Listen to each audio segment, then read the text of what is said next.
welcome everybody. Welcome back to another deck list profile for U150. Today we're going to be going over Dusknoir spread. Now what is Dusknoir spread, might you ask? Well, Dusknoir spread is literally Dusknoir and a whole bunch of Pokemon that do damage to all of your opponent's Pokemon. There are different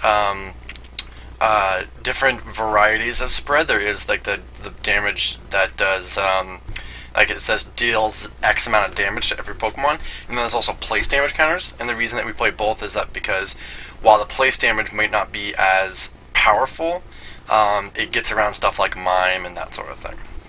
So that's why we play that. There's also ability spread versus attack spread to get extra damage dealt during your turn, so that if you need to move extra damage counters around, you can. This deck is very, very powerful in the sense of you can always take knockouts on your opponent's important stuff. U150 does have a lot of like bench sitters and that sort of thing, so being able to get that maximum 60 or 120 or even 180, there is possible spread damage on their side of the field, and then being able to take out whatever knockouts you want on your next turn is super powerful. Mind you, there are counters to it. Stuff like AZ, Max Potion, Mr. Fuji, Scoop Up, just attacking. If you have like Uxie and you have too much damage on it or something like that, that does kind of hinder Dusknoir a little bit. So we do play options to kind of get around that. But that's always been a big issue for Dusknoir, is that sort of thing. But anyways, we play a 1-1-1 Dusknoir line. I think that's going to be enough. You don't really need like a thicker line.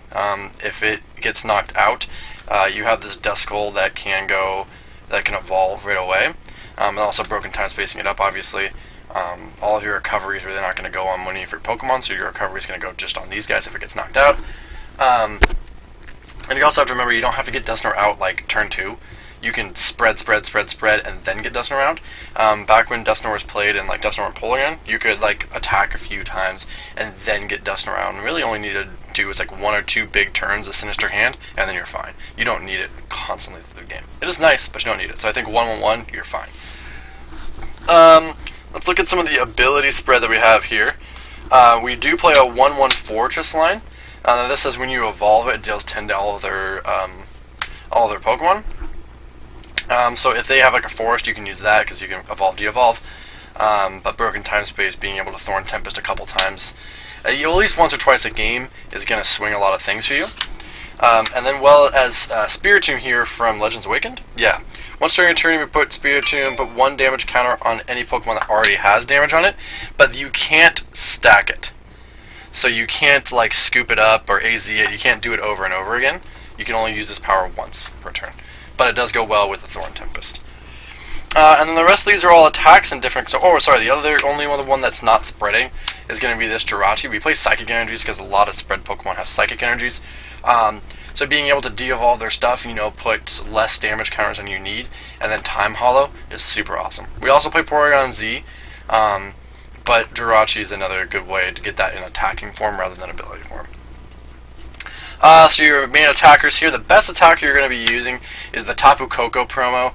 It's got free retreat. It does 20 to all of their stuff for a DCE on 110 HP non-EX basic. Super nice there. That's going to be one of your best attackers. Probably your second best attacker is going to be this Azelf, the Azelf promo. It deals 20 damage. That is not in there very well. It deals 20 damage to any Pokemon that already has any damage counters on it. So you're basically doing the same thing as this, as long as they have 10 damage on everything. You're dealing 20 just for minimal attachments. And the other one that does 20 to everything, or can do 20 for everything, is this Milowetta promo. There's a couple printings of it. I know there's like a regular art, there's a full art.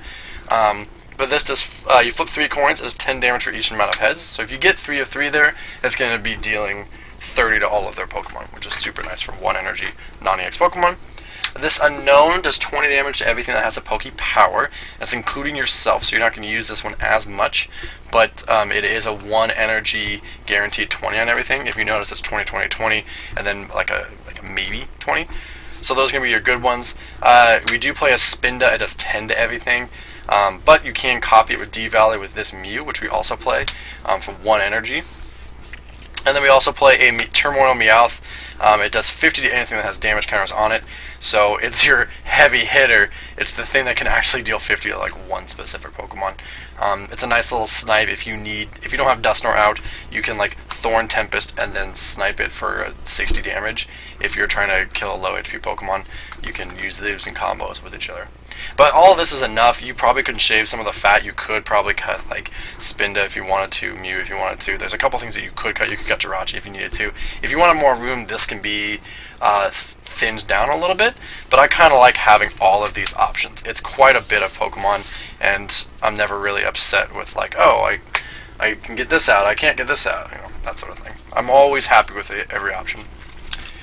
Support Pokemon, you're going to be looking at your standard, the standard stuff that we always like here, with the 1-1 Claydol, the 2-2 Porygon, one of each of these guys, as well as I said earlier, the Porygon Z for de-evolving. For it basically just saves you that damage. It's a good way of thinking about Porygon Z, that the difference between their stage 1 and their stage 2, or their basic and their stage 1, is how much damage this guy deals, in theory, right? If you have 130 HP stage 2 that's evolved, that's rare candy from a 50 HP stage 1, you're essentially dealing 80 damage when you de-evolve them, right? If you think about it that way, that's how much damage you save with it. That's just one Pokemon, so like, there's a lot of different ways that Porygon Z is just really good, especially in this deck where you can take knockouts whenever. Moving on to supporters, stadiums, items. It's a lot of standard stuff. Most decks we play are. That's just so that wow, that glare is bad. I moved back up to my room, so different lighting. But what was I saying? Oh yeah, a lot of standard stuff here. It's you know, nothing too fancy, nothing that you really like need one way or another. But anyways, we're gonna play Colress, AZ, Colress, Copycat, the Guzma. That's super good in this format. Hex, Maniac. We're going to play a Karina, Looker's Investigation, Lysander, Marlies. We're going to play Lookers over Sages. If you've heard me talk about like which one and which, depends on the deck. You always probably, if you're looking for extra draw support, you play either Lookers or Sages. N, Oracle, Collector. We're going to play a Juniper and Oak, and then we're going to move back to Sycamore. Rocket's Admin to double up the ends. Rosie's Research, Skyla, Teammates, Twins, and Wally.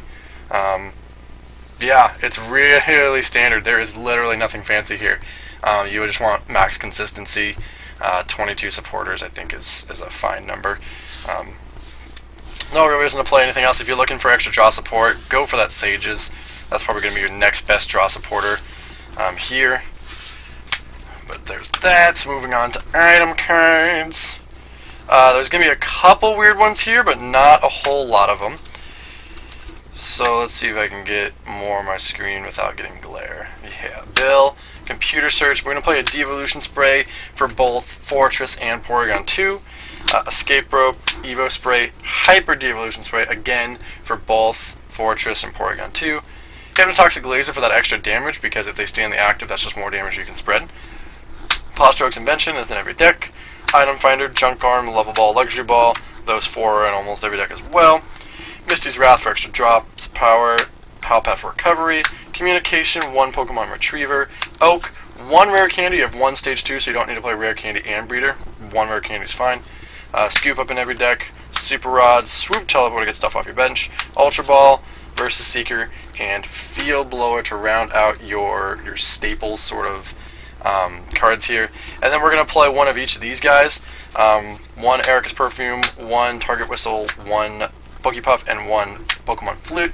You see these in a lot of decks that, like, the strategy against you is just don't bench stuff. Well, this is so that if they do that strategy of not benching stuff, you can get them out. You see these cards a lot in a lot of decks, stuff like Lost World and other spread variant decks, and other stuff like that. So you'll see these a lot in those decks. I'd pick up honestly, if you're looking to pick up staples, pick up one of each of these. They can be used in a lot of good situations. You're never going to be disappointed when you need to play a deck and have those 4.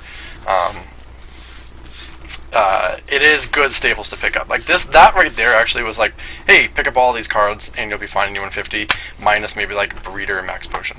I think that's all that you're missing out of those. Stadiums, we're going to be looking at Broken Time Space, because it's in everything, and so that your fortress can use its shenanigans. Dimension Valley, you have a lot of psychic attackers, and then you can combo it with your Mew to copy some cool attacks. And then for extra damage dealing on their turn, we're going to have Team Macro Secret Base and Frozen City. This card isn't that great in this deck, because they're going to either fill up their bench anyways, or they're going to be really stingy with their benches. So this isn't that great of a card. It's good if you get it like turn 1, turn 2 sort of thing to shut them down. It's a good counter stadium, but generally speaking, not the best. Frozen City is going to be the one you want out most of the time, actually.